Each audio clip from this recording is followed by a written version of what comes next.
Assalamualaikum warahmatullahi wabarakatuh. Hai, ketemu lagi bareng Eli. Gimana nih kabarnya semuanya? Semoga sehat walafiat ya. Senang sekali hari ini pagi-pagi jalan-jalan ke Kabupaten Bandung ya. Kita mampir ke salah satu tokoh yang luar biasa. Tadi habis olahraga dulu nih. Wah, aku samperin langsung ke sini ya. Ada Bapak Haji Jajang Rohana, beliau adalah seorang anggota DPRD Jawa Barat Komisi 3 ya. Kita mau ngobrol-ngobrol ya, sekaligus kita menanyakan pertanyaan-pertanyaan yang sudah banyak ditanyain sama netizen nih sama beliau. Yuk kita sapa dulu. Assalamualaikum Pak Jajang. Waalaikumsalam warahmatullahi Oh, wabarakatuh. ada Abang Pak. Alhamdulillah. Lah, mohon maaf mengganggu waktunya Pak ya, Gak apa-apa, pagi-pagi. gak apa-apa. Tadi habis olahraga. Emang hobi olahraga apa aja Pak? Saya biasa tiap pagi jalan kaki karena di sana ada jalan naik, jalan nanjak. Jadi saya barusan ngajak teman ada yang mau podcast katanya. Jalan kaki dulu. Kita dong ya. Lumayan ngos-ngosan juga dibawa. Saya berkeringat pagi-pagi ya Pak ya. Oke, Pak, mau direpotin nih sama Ya. kita pagi hari ini. Nah, kita mau ngobrolin tentang jalan ya, jalan. Tapi sebelum ke jalan yang berlubang-lubang itu ada bentuknya lope, ada bentuk ini ya. Kita pengen tahu jalan hidup seorang Pak Jajang Rohana itu dulu masa kecilnya kayak apa sih Pak? Kayak kecilnya ya kayak anak-anak kecil biasa. Anak-anak kecil. Apakah memang udah tinggal di perkotaan seperti ini atau katanya anak hutan nih Pak? Benar nggak nih Pak? Kalau saya lahir di hutan. Ibu saya melahirkan 58 tahun yang lalu di hutan katanya. Jadi waktu itu lagi reboisasi hutan, jadi tinggal di sana. Saya lahir di hutan gitu. Tepatnya di daerah Bandung Selatan lah. Oke, Bapak itu anak keberapa dari berapa bersaudara? Saya anak ke-10 dari 10 bersaudara. Oke. Si bungsu. Bungsu, Oh, anak bungsu bontot. ya. Oke, baik. Dan masa-masa sekolah itu memang ketika waktu itu emang sudah muda sekolahnya untuk seorang Pak Jajang atau mengalami masa-masa yang sulit untuk sekolah atau seperti apa sih? Kita pengen tahu. Masa saya sekolah, saya pindah-pindah sekolah tuh. Pertama saya sekolah di SD Cukul ya, kelas 1. Orang tua saya pindah. Pindah ke Cianjur Selatan. Daerah Cianjur Selatan, ya. Daerahnya daerah Wangun ya. Kecamatan Cidaun. Jadi kalau saya sekolah itu jauh sekali. Jadi berangkat jam 5 pagi. Jam 5 pagi? Jam 5 pagi saya udah berangkat sekolah. Sekolah SD, ya? karena jalan. Jauh ya? Jauh sekali gitu. Ya memang kehidupan di kampung seperti itu. Betul. Jangankan ada mobil, sepeda pun juga nggak ada. Jadi ya kemana-mana jalan kaki saja. Maka sampai sekarang saya senang jalan kaki. Oke, Masya Allah. Oke, dari perjalanan seorang Jajang Rohana kecil hingga sekarang menjadi anggota dewan, tips apa sih yang paling dipegang banget atau satu hal prinsip apa yang paling dipegang Bapak banget sampai akhirnya Bapak itu selalu ada di posisi sekarang? Ya mengalir aja sih hidup saya gitu ya. Saya juga nggak ada cita-cita jadi anggota dewan, dulunya juga nggak ada. Cita-citanya jadi apa Pak pas kecil? Pas kecil saya cita-citanya menjadi ahli konstruksi. Ahli konstruksi. Oh, bisa bangun gedung, jembatan gitu. Jadi cita-citanya itu dan nah, itu menjadi cita-cita saya. Nggak ada cita-cita jadi anggota dewan gitu kan. Dan orang tua saya juga yang nggak ada yang menjadi pejabat, nggak ada yang menjadi pejabat RT, pejabat RW juga nggak ada. Jadi nggak ada nggak ada latar belakang lah untuk jadi pejabat atau pejabat politik seperti itu. Jadi mungkin takdir saja jadi anggota dewan. Saya juga nggak ngerti. Dan saya dengar dari beberapa orang bahkan di daerah tempat Bapak lahir, emang Bapak tuh katanya dari kecil juga udah pinter. Ya, Wah, emang kata anak siapa? pinter katanya. Emang dulu gimana sih Pak cara gaya belajar seorang Pak Jajang Rohana ini? Biasa-biasa aja, umumnya seperti anak-anak biasa. Pagi-pagi kita berangkat sekolah, siang hari ambil rumput buat ternak, ngarit lah cekurang Sunda mah gitu. Terus juga membala kambing. Kalau libur juga saya membala kerbau. Bahkan saya 1 tahun membala kerbau. Oh, nggak jadi sekolah. udah bestian sama kebo ya? setahun lebih itu saya yang ngebala kerbau. Oke. Tidak mau sekolah, ternyata enak juga ngebala kerbau gitu kan. Oke. Sampai guru saya nyari ke ke Tegalan supaya saya sekolah lagi. Oh, gitu. jadi sempat putus sekolah dulu ya? Putus sekolah. Jadi Itu lebih karena memang di kampung ya tidak begitu memperhatikan sekolah mungkin ya. Nah, akhirnya saya diajak lagi oleh guru, luar biasa guru saya itu sampai perhatian supaya saya melanjutkan sekolah. Karena orang tua saya pindah lagi masalahnya. Oh, jadi hobi banget pindah-pindah Iya, ya? pindah lagi, orang tua saya pindah lagi, jadi saya malu pindah-pindah sekolah, udah ngebala kerbau aja. Oh. Sampai akhirnya disusul lagi sama sang guru disuruh sekolah lagi. Iya. Dan saya dengar memang selalu juara katanya ya. Ya juara makan kali.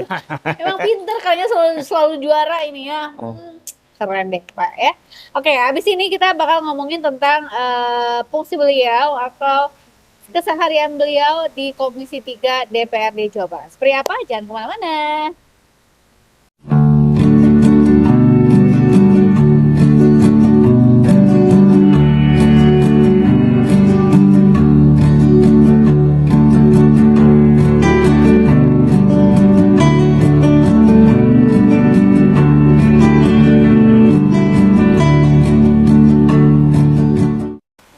Oke, Pak Jajang, sebenarnya di Komisi 3 itu ngapain aja sih tugasnya? Oh, jadi saya di Komisi 3 dulu di DPRD Provinsi itu saya pernah di Komisi 4. Oke. Periode yang lalu saya di Komisi 4, satu periode itu mitranya dengan infrastruktur, jalan, irigasi, masalah lingkungan, pertambangan. Nah, kalau sekarang saya di Komisi 3 urusan keuangan. Oh, oke. Jadi kalau lihat saya itu langsung lihat banyak uang kan? Oh iya Karena benar. saya yang urusan keuangan. Bawaannya lihat yang merah-merah terus Iya, ya. merah-merah terus. Jadi hitungannya triliun-triliun gitu. Iya. Nah, itu ya. Jadi kalau di Komisi 4, jadi di DPRD Provinsi itu ada 5 komisi. Oke. Nah, ini mau komisi yang besar mau yang kecil. Besar dan kecil, selintas-selintas boleh. Kalau orang kan seringnya ini komisi yang besar kan? Iya. Komisinya besar lah. Komisinya besar, betul. Ada komisi 1. Komisi 1 ini adalah ngurusin pemerintahan. Komisi 2 ngurusin ekonomi. Oke. Komisi 3 keuangan, komisi 4 infrastruktur, komisi 5 kesejahteraan rakyat. Nah, dulu juga saya pernah di Kabupaten Bandung. Kalau Kabupaten Bandung ya komisi 1 pemerintahan, komisi 2 ekonomi dan keuangan, komisi 3 infrastruktur, komisi 4 kesejahteraan rakyat. Gitu. Nah, kalau di provinsi jadi 5 komisi. Hari ini saya di Komisi 3, Komisi Keuangan. Oh, keuangan ya. Pendapatan daerah. Ya. Tapi nggak apa-apa, kita ngobrolin jalan dulu ya. Nggak apa-apa, mau ngobrolin. Netizen tuh udah apa-apa, tanya Pak Jajang ya. Nah, Kita tanya Pak Jajang karena beliau luar biasa sekali ya. Oke, dari beberapa teman-teman yang sudah bertanya kepada kita gitu ya Pak untuk masalah jalan ini. Maka belakangan ini medsos penuh dengan jalan-jalan, video-video, konten-konten yang jalan rusak di mana-mana gitu ya Pak ya. Sebenarnya kadang masyarakat tuh bingung jalan rusak ini tuh sebenarnya tanggung jawab siapa sih sebenarnya gitu Pak? Jalan rusak itu. Iya. Jalan rusak ini ya tanggung jawab pemerintah harus memperbaiki jalan karena nggak mungkin masyarakat gotong royong memperbaiki jalan karena kemampuannya tidak ada secara teknis. Juga. Nah, jalan itu dibagi menjadi 4 kewenangan jalan yang ada tuh ya. Ada jalan nasional. Ya ini menjadi tanggung jawab pemerintah pusat. Oke. Terus jalan provinsi, ini menjadi tanggung jawab pemerintah provinsi. Dan jalan kabupaten kota, berarti tanggung jawab pemerintah kabupaten kota. Terus juga ada jalan desa dan lingkungan, ini menjadi tanggung jawab pemerintah desa. Itu. Jadi kalau ada jalan yang rusak, ya tanggung jawabnya sudah dibagi-bagi. Sebetulnya dari mana sumber perbaikan jalan ini anggarannya kan gitu. Anggarannya ini bersumber dari pajak kendaraan bermotor. Oke. 40% dari minimal 40% dari pajak kendaraan bermotor itu harus menjadi anggaran untuk infrastruktur jalan. Nah, kalau di Jawa Barat ada sekitar 8 triliunan mungkin, berarti 40%-nya itu harus sudah untuk jalan. Ya. Sarana jalan, penerangannya, drainase jalannya, badan jalannya. Nah itu. Mungkin kalau itu dilaksanakan, komitmen seperti itu, maka tidak akan ada jalan-jalan yang rusak lagi mungkin ke depan bertahap. Nah, kemarin alhamdulillah Provinsi Jawa Barat dengan Pak Gubernur yang baru Deddy Mulyadi, maka anggaran tahun 2025-2026 dikonsentrasikan kepada konstruksi jalan, perbaikan jalan. Gitu. Dan juga beliau memberikan surat edaran juga kepada kabupaten kota juga untuk dari pajak kendaraan ini sebesar-besarnya untuk jalan juga, karena jalan ini akan berdampak terhadap pertumbuhan ekonomi. Jadi kalau jalan lucir, rezeki gampang diangkir, beteng rakyat bakal buncir. Nah, jadi kalau jalannya bagus, artinya bahwa ekonomi akan berjalan dengan baik. Tuh. Kalau ekonomi jalan baik, maka rakyat sejahtera. Jadi, jalan lucir, rezeki gampang diambil, beteng rakyat bakal buncir. Tadi tuna bakal genah mikir, jongjon genah mikir. Namun jongjon genah mikir, maka bakal jongjon dikir. Artinya rakyat secara ekonomi itu adalah sejahtera. Itu. Nah ini 2025-2026 akan dikonsentrasikan anggaran Jawa Barat. Ya, mudah-mudahan kabupaten kota semua juga perbaikan infrastruktur jalan. Jadi konektivitas ini penting. Gitu. Oke. Kita ke next pertanyaan dari teman-teman dari kota lainnya ya, masih di Jawa Barat. Pak, katanya kadang bukan niat perbaikannya yang kurang, tapi anggarannya yang seret. Betul nggak Pak? Atau justru proses realisasinya yang lambat? Ya, yang sebetulnya anggarannya yang kurang. Ya, jadi postur APBD anggarannya yang kurang. Jadi oleh karena itu maka sebetulnya pembangunan itu kan 3 tolak ukurnya. Pertama adalah indeks pendidikan dengan nama sekolah, indeks kesehatan dengan lamanya harapan hidup, dan daya beli ekonomi. Nah, berarti pembangunan ini harus fokus ke sini, gitu ya, yang diutamakan.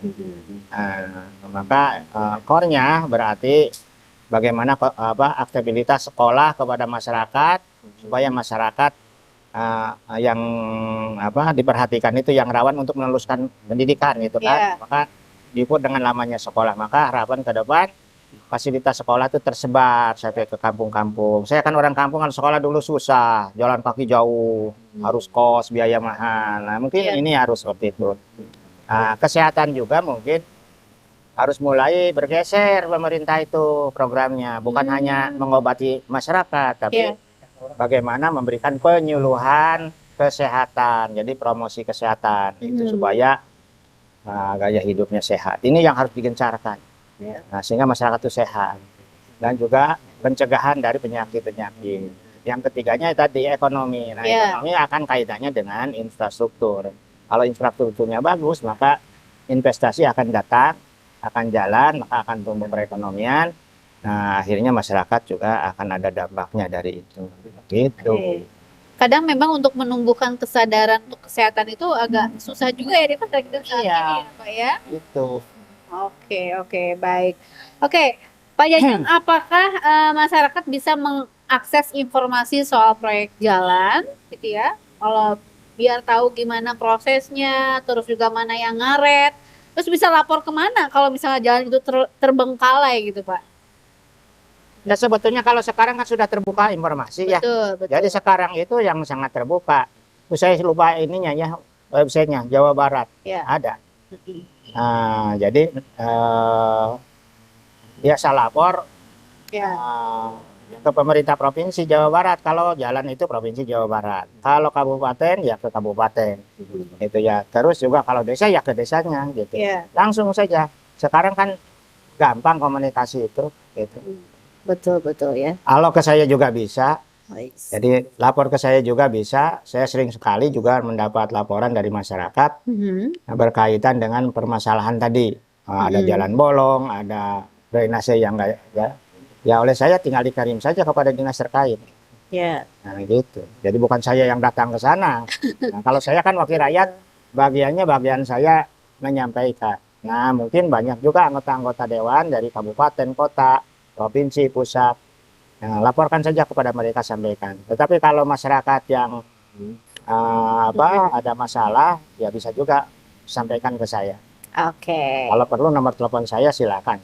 Oke, baik. Nanti saya bagi lapor Pak ya. Karena semakin keterbukaan informasi semakin tinggi, semakin luas sekarang ya. Nanti kita akan kembali setelah yang satu ini.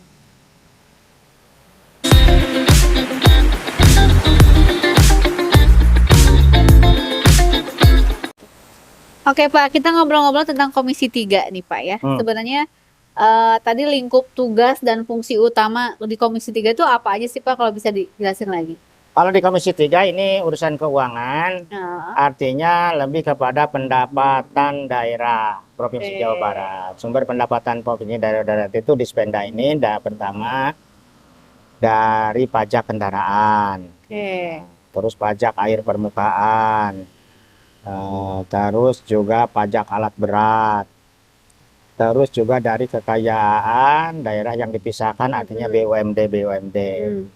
Jadi intinya bagaimana sebesar-besarnya pendapatan daerah itu meningkat. Nah, tapi sebagian besar memang ini dari kendaraan, dari pajak kendaraan. Kendaraan itu ada pajak kendaraan lama atau PKB, pajak kendaraan, ada BBNKB 1 yaitu pajak kendaraan baru ya. Tapi ini juga banyak. Mungkin ada 16 ribuan masyarakat yang 7 jutaan masyarakat yang belum mendaftar ulang, tidak bayar pajak. Oleh karena itu maka kemarin Pak Gubernur membuat relaksasi ya, pemutihan pajak gitu, supaya sudah lama-lama nggak bayar pajak bertahun-tahun, mau bayar pajak. Karena biasanya kan masyarakat yang sudah lama nggak bayar pajak, kalau harus bayar sekian tahun kelihatannya makin males gitu kan. Maka diputihkan aja, yang penting sekarang aja pajak. Alhamdulillah ada peningkatan kemarin, menurut informasi bisa sampai 300 miliar nambahnya gitu kan, peningkatannya. Tetapi memang sekarang ada kecenderungan menurun dari masyarakat yang membeli kendaraan baru. Apa itu? Mungkin faktor ekonomi bisa jadi, terus juga dari memang kendaraan udah banyak kan yang sekarang kan, udah ada jenuh juga mungkin, itu mobilnya udah pabalatak gitu, akhirnya akan agak penurunan. Nah, ini mungkin Provinsi Jawa Barat memang agak kesulitan fiskal sekarang dari sisi pajak kendaraan. Itu. Sejauh mana Komisi 3 mengawasi realisasi APBD? Nih, APBD yang khususnya di sektor keuangan dan infrastruktur. Jadi kalau sektor keuangan itu menjadi pendapatan dan ini akan dihitung. Jadi begini prosesnya. Pertama belanja dan pendapatan kan gitu, matchingkan itu. Nah, pendapatan itu sebesar berapa pendapatannya? Nah, dan juga sebesar apa belanja yang harus dialokasikannya gitu. Ini harus sesuai, tidak boleh besar-pasak daripada tiang, nggak mungkin kan. Sumber pendapatan itu pertama pendapatan asli daerah yang tadi saya sampaikan, dari pajak kendaraan, dari pajak air permukaan, dari pajak alat berat, dari kekayaan alam yang daerah yang dipisahkan, terus juga ada dana transfer dari pusat. Dan alokasi umum, dana bagi hasil. Ini maka kalau dikumpul-kumpul menjadi kurang lebih 31 triliun. Gitu. Nah, baru membuat perencanaan belanjanya. Maka belanjanya mana yang harus menjadi wajib? Pertama, pendidikan minimal 20%. Kesehatan minimal 10%. Terus juga infrastruktur minimal 40% dari pajak kendaraan saja. Gitu kan. Nah, dan yang lain-lainnya urusan-urusan penunjang, urusan rutin. Nah, jadi itu maka itulah disepakati oleh Pemprov Jabar dan DPRD. Kalau sudah, maka dilaksanakan. Maka anggaran tahun ini, ya, ini akan dievaluasi tahun depan. Maka ada pertanggungjawaban APBD yang disampaikan oleh pemerintah Provinsi Jawa Barat ke DPRD. Oke. Kalau tantangan terbesar Komisi 3 dalam memastikan penggunaan anggaran ini biar tepat sasaran sama transparan gimana sih Pak? Oh, kalau di Komisi 3 bukan pada kalau komisi itu adalah konsentrasinya bagaimana mendapatkan pendapatan sebesar-besarnya. Oke. Kalau urusan penggunaannya ada lagi, yaitu badan anggaran. Jadi di DPRD itu begini, DPRD itu ada komisi tadi membidangi mitra-mitra, ada badan kehormatan, ada badan musyawarah, ada badan legislasi, dan ada badan anggaran. Nah, badan anggaran inilah yang menghitung anggaran, yang merencanakan anggaran. Dan saya juga badan anggaran juga. Banggar ya. Jadi saya juga selain anggota Komisi 3, saya juga anggota Banmus dan juga saya anggota Bandan. Itu. Jadi nanti dibawa di Bandan. Oke, Itu baik, luar penggunanya. biasa sekali ya. Nanti kita akan ngobrol lebih jauh lagi. Jangan kemana, selayar satu ini.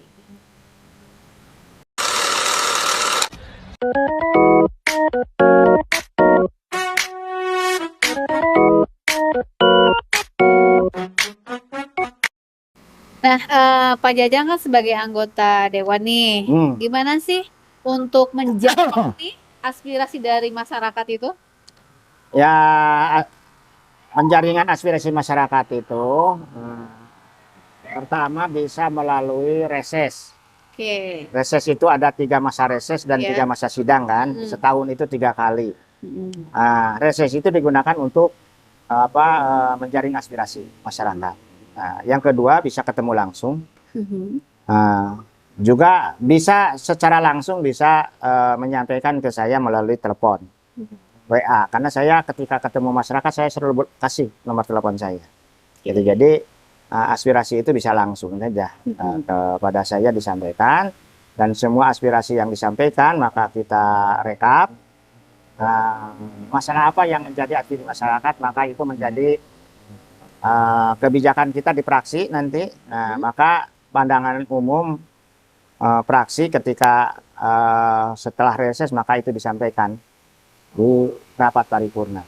Oke. Jadi apakah masalah pendidikan, lingkungan, kesehatan, itu yang prosesnya berkaitan dengan jaring aspirasi. Oke. Sepanjang Pak Jajang jadi anggota Dewan, ya, pasti mengalami hal-hal yang unik ya ketika masyarakat menyampaikan aspirasi kepada Pak Jajang. Salah satunya apa nih Pak? Pengalaman yang unforgettable banget nih ketika jadi anggota Dewan. Kalau masyarakat itu kalau aspirasi itu inginnya yang cepat. Hari ini ngomong, hari itu juga dapat. Nah, maka saya suka sampaikan. Jadi kalau melalui proses penganggaran memang prosesnya lama. Pertama, anggaran itu, program pemerintah itulah, program pembangunan itu ada proses perencanaan. Usulan itu direncanakan kan, termasuk proses perencanaan. Ini lamanya 6 bulan, dari Januari sampai Juni. Perencanaan 6 bulan, catat ya. Jadi dari Januari sampai Juni. 30 Juni, sekarang nih masih masa perencanaan, 30 Juni, kan masih Juni.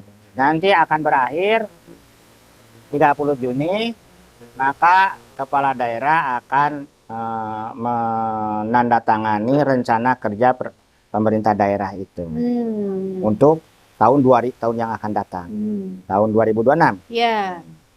Sudah sampai itu baru masuk masa penganggaran tadi. Penganggaran itu menghitung perencanaan yang ingin dilaksanakan dengan kemampuan keuangan.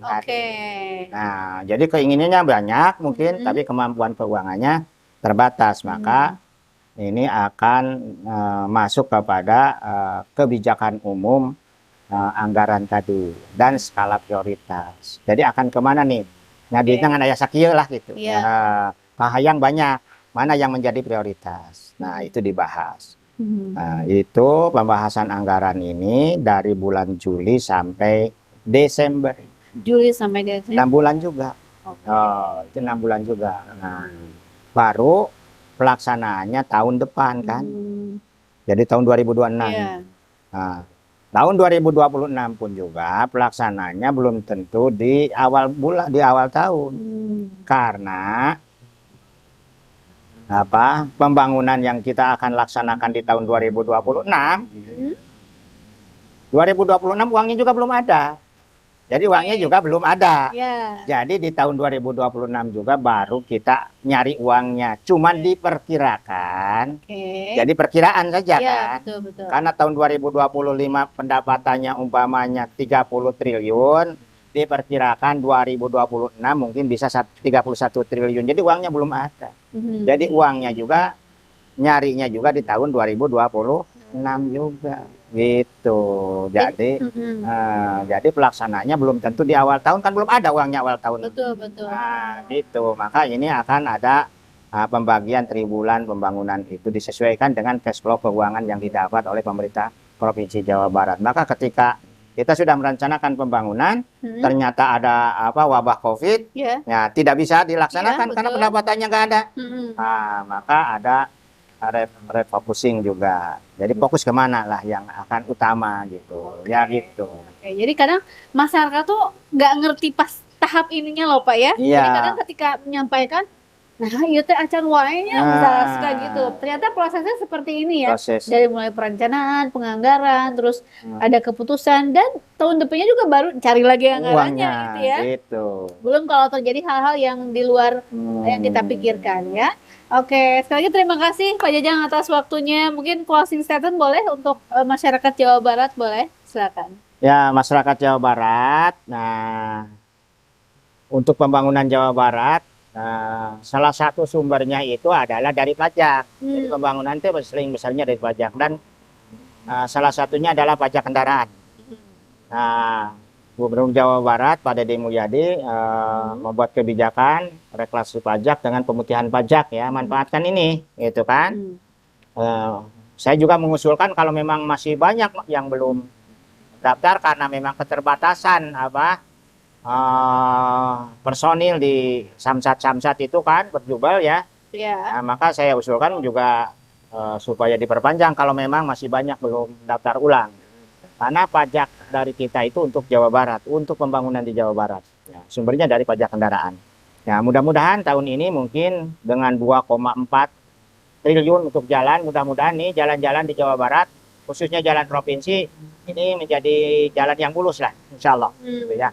Ditambah lagi tahun 2026, nanti anggaran tahun 2026, nah, mudah-mudahan jalan-jalan provinsi dan juga jalan-jalan kabupaten ini menjadi jalan-jalan yang kualitasnya bagus. Gitu. Oke, baik. Jadi ayo taati pajak. Nah, ya. taat pajak. Biar kita taat pajak, biar semakin bijak ya, dan sesuai dengan kebijakan-kebijakan, biar kita semakin sejahtera juga ya Pak ya. Oke, sekali lagi hatur nuhun Pak Jajang, kalau khair atas waktunya, sehat selalu ya Pak ya.